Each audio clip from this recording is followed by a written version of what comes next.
Alors, il n'est pas si simple que ça que de déterminer quels sont les groupes dominants et les groupes dominés.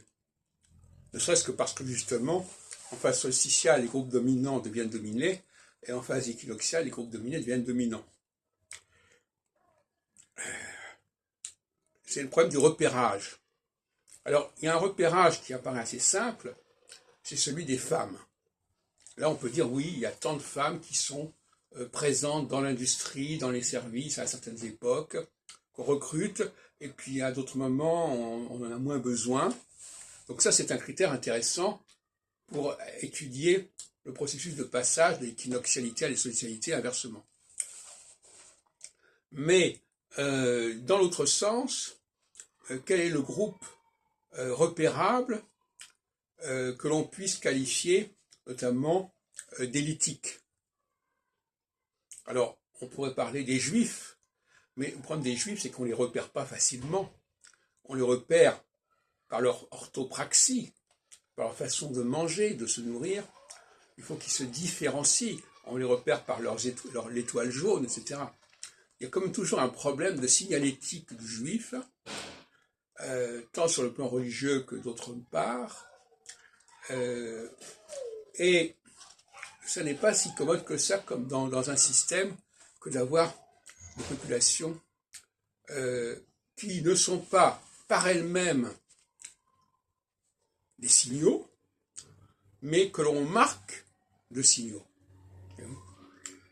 C'est toute la question. Par exemple, si on prend le cas des Noirs, les Noirs sont porteurs eux-mêmes de signaux intrinsèquement. Ce n'est pas parce qu'ils auront telle religion ou telle pratique qu'on va les repérer. Ils sont repérables immédiatement, tout comme les femmes sont repérables immédiatement. Bon, là, on a des populations noires et femmes qui sont facilement repérables, identifiables. En revanche, quand il s'agit de l'élite, c'est moins simple. Je viens de parler des juifs, bon d'accord, il y a des juifs qui se distinguent, qui se mettent en avant, qui sont mis en avant, plus exactement aussi. Alors, est-ce que ça suffit comme critère?